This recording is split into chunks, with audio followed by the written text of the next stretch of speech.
Two black South African women, Maria Makato and Lucia Ndlovu, were shot and killed on a pig farm in Limpopo. South African farmer and two of his workers have been accused of killing two women and feeding their bodies to pigs in the northern Limpopo province. The victims, identified as Maria Makato, 45, and Lucia Ndlovu, 34, were allegedly shot in August 2024 while looking for discarded food on the farm near Polokwane. Their bodies were then reportedly fed to pigs in an attempt to dispose of the evidence. The accused are farm owner Zachariah Johannes Olivier, 60, supervisor Adrian DeWet, 19, and employee William Musora, 50. They face charges including 2 counts of premeditated murder, 1 count of attempted murder, as a man who was with the women, Mabutho Nenkube, was also shot but survived, and possession of an unlicensed firearm. Musora, a Zimbabwean national, also faces charges of being in South Africa illegally. The case has caused widespread outrage in South Africa, exacerbating racial tensions and igniting debate over issues of race, gender-based violence, and land disputes between commercial farmers, often white, and their black neighbors. Protests have been held outside the courtroom demanding that bail be denied for the accused. The victims had reportedly gone to the farm in search of edible food from consignments of recently expired or soon-to-be expired produce, which were sometimes left at the farm and given to the pigs. Police reportedly found the decomposed and partly eaten bodies of the women in the pigsty several days after the incident. The accused have not yet entered a plea, which will happen when their trial begins at a later date. Bail hearings have been ongoing. It is now that we are now realizing that France needs Burkina Faso. If it was in the past when everybody was not saying all this news, we would actually believe that, oh, if Burkina Faso people tried to even stand up against France, they would never win. But now they've won, right? Because they learned how to play the game. Ibrahim Traore learned how to play the game and he used it against them, right? So you see that a lot of things that the West have over us, you still see people in comment section that like, if Nigeria decides to fight against the West, can they stand them? But that's the thing, they do not exist without you, right? A lot of things, the capitalism that runs in the Western world, it is all looted from Africa. So if Africa stands up and say, oh, we're not letting you take any of our resources again, everything will crumble. And that is why they keep you distracted with religion and tribalism, so that you will never wake up to see that they are looting from you, and that is why they are trying to assassinate Ibrahim Traore, so that everybody else will not wake up. Breaking news: Russia strikes Ukraine. You won't believe Russia went ahead and carried a massive missile and a drone strike in Ukraine, allegedly unaliving 16 people, whereby 100 buildings were highly damaged by explosion. The capital city of Ukraine was highly damaged, whereby the Ukraine government claims 45 missiles were brought down and 266 drones. Buildings and infrastructure were highly attacked, whereby Russia used up to 11 Tu-95 and Tu-160 strategically bombers attacking Ukraine. You won't believe Putin, the commander of the US forces in Europe, Cavoli, went ahead and said Russia can be able to continue fighting for the next 2 to 3 years against NATO at the current level of which they striked Ukraine. Hence, Russia seems to be the most powerful than NATO, and Russia seems to be the strongest and the most experienced military in the world. What's your point of view on this? What's your point of view? Give it at the comment section. Anyway, continue watching. It's Natasha TV. Good afternoon, my Africa brothers and sisters all over the planet. Today's message, because you already know what President Ibrahim said to every one of us, even what he said to the Europeans and Americans and British. He said it direct. He make it clear for them to understand what they did to us, but they don't want us to do the same thing to them. I'll be here in Germany now. I can tell you all more than 20-something years.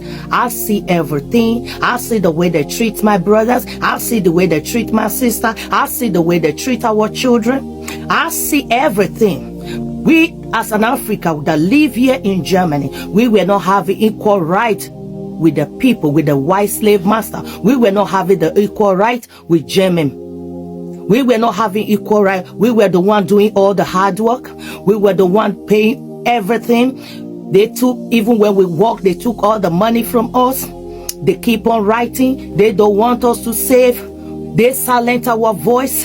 They silence the voice of our children. They silence the voice of our men. We see the way your women treat our men. We see the way your men treat our women. We see what the police are do to our people. The moment they see that you are Africa, we see everything. Why you people don't talk about it in your German parliament? Why you people never treat us as human beings? But you want us to you want Africa to keep on treating you like a king and the queen, when you know we were in that position. That position belongs to us. Africa supposed to be treated as a queen, as a king, because everything you host, you build, you do, everything you have in your country was coming from the motherland. And we were the African people that build it. We the African people that teach you people how to bath, how to speak. We are the people that educate your children.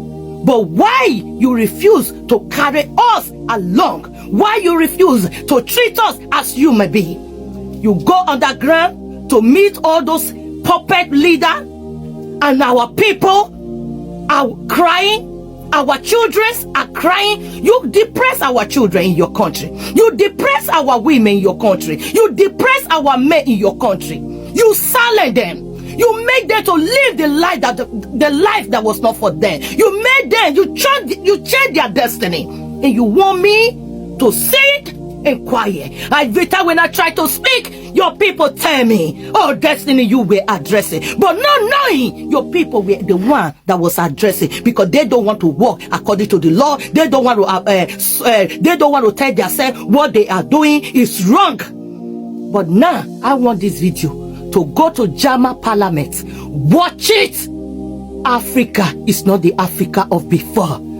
Africa is not the Africa of before. Stop using my people. Stop oppressing my people. Because we are no longer afraid of you. We are no longer afraid of a white slave master. We are ready to fight you people and take our dignity and our rights. Don't say, I didn't say this message to you. Africa, our Africa all over the world. One love, one unity. Let's come together and fight the enemy. Now we know who the enemy.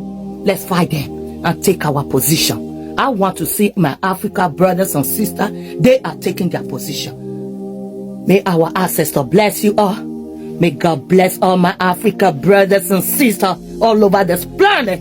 You all are the queen and the king on this earth.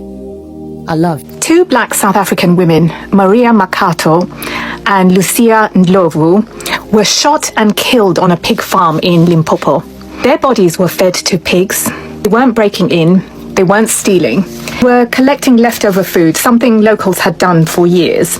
This time, the white farm owner, his 19-year-old supervisor, and another man allegedly opened fire. This case is currently going through court, so I'm going to use the word allegedly. Lucia's husband was there too. He was shot, but he ran, he survived, and he reported it. When police searched the farm, they found the women's bodies decomposing in the pigsty. Now pause and ask yourself, while 49 white South Africans were granted asylum in the United States, claiming they're the ones in danger, what does this say about who gets protected? Because two black women were literally discarded like waste. Barely anyone outside of South Africa is talking about it. Suspects are in custody. The case is ongoing, and it matters because justice doesn't just fail in silence.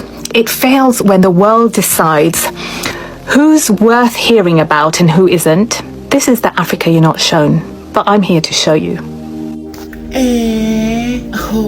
So it's been reported that in 2024 alone, Africans lost nearly $70 million to denied visa application to Europe. So how about those past years? All of this just for Africans to look for a better life. So now it's been reported that the president of Zambia is asking the Europe for a refund.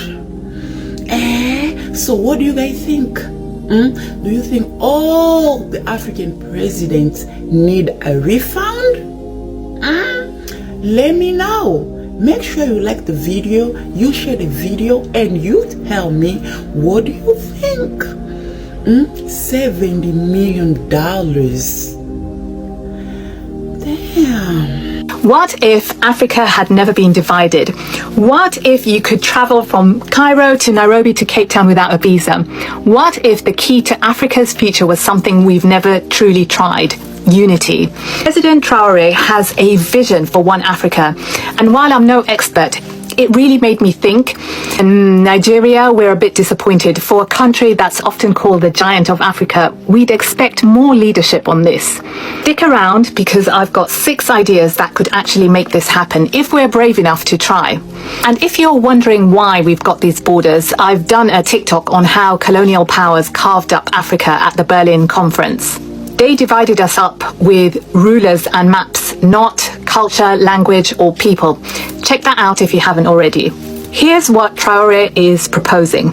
One African currency, free movement between nations, a united African defense force, and a shared cultural and political identity rooted in Pan-Africanism. Now come with me on a bit of a wild ride, because any real change starts with imagination. Here are some ideas I believe could help bring one Africa to life. So a digital African ID, so we can travel, work and access services across the continent without borders getting in the way. An African Youth Parliament, because the future should have a seat at the table now. A shared school curriculum that actually centers African history and identity, not just colonial narratives. A homegrown social media platform that reflects African voices, values, and creativity. An infrastructure bank to fund roads, rail, energy, and internet between African nations. And a biannual African Sports and Arts Olympics to bring us together through celebration, competition, and culture. The thing is, a divided Africa serves everyone but Africans. This isn't just politics, it's about pride, power, and a future we create on our own terms. And I believe we're capable of far more than we've been allowed to imagine. Again, I'm no expert, just someone who's passionate about this continent and tired of watching its potential get wasted. These are just my thoughts based on what I've read, watched, felt, and lived. What would you add to the vision of one Africa? Let me know in the comments. And if you disagree, I'm open to that too. Let's have the conversation. Colonization and occupation has got to be one of the most evil things on earth. 100%. Look at all the chaos they have caused everywhere. Look at what's happening between India and Kashmir. Look at what is happening in Palestine. Look at there's not a single problem around the world that does not stem from colonization and occupation. Like, why do they feel the need to just go and conquer? This mentality of conquer is fundamentally rooted in just first of all, supremacy and evil. Because why can you not be contented with your own island? Why can't you be contented with your own whatever, that you have to just go around the world causing extreme misery and trauma? For what? For what? And the thing is, when you go to all these countries of occupiers, they literally, you can't even see where the money has gone. What is it all for? Where does it all go? I just don't get it. And I've been looking at history for quite a bit now, and I'm just like, it's the same pattern repeating from place to place, from country to country. It's just incredible. People in Africa are definitely friendly. Even in Nigeria, where they say it's not safe. Nigeria is very, I don't know why the people airport has a sign that says go at your own risk. People have a misconception. They say that that's where the biggest scammers are. Nah. And that's what you stand with. Nah. People are definitely smart. Yes. In Nigeria. Nigerians have more PhDs than any other people in America. But you have to realize the population of Nigeria. People don't realize Nigeria is as big as the United States. The There's over 200 million Nigerians in Nigeria. And the United States is only 300 million. Wow. So the population, that's why there's so many Nigerians. Africa, like if you literally Google it right now, you'll be like, wow. But there's not like, in America, people are like, why is there so much Nigerians? Just because their population is so big. That's why they have so many artists. They have Dangote is a billionaire. He came from Nigeria. We have some major breaking news coming from Burkina Faso. You won't believe that Ibrahim Traore has ended illegal mining in Burkina Faso. He has ended the theft of gold that was taking place in Burkina Faso. And the people who are buying this gold cheaply from the terrorists who are mining illegally in Burkina Faso now are crying because they don't know where to get that gold from. And you know, these were the French miners who are also buying from the terrorists who are illegally mining. So Ibrahim Traore has stopped the entry of a chemical that is used to purify gold. It is used in extraction of gold. It is known as sodium cyanide. And he has said that not even a single grain of sodium cyanide will be getting in Burkina Faso illegally, whether into the territory infested areas or anywhere, if it is not mandated by the government itself. And let me tell you, where Ibrahim Traore and the army are taking over, they are getting a lot of gold ore and a lot of gold that has not been extracted, because now they are not getting the chemical that is used to extract gold. And he has said that now not even a single grain of gold will be taken out of Burkina Faso. Even if the illegal terrorists are trying to mine it, they cannot extract it because the chemicals is no longer available. So the other day they were able to arrest 880 bags of sodium cyanide which were labeled as animal feeds.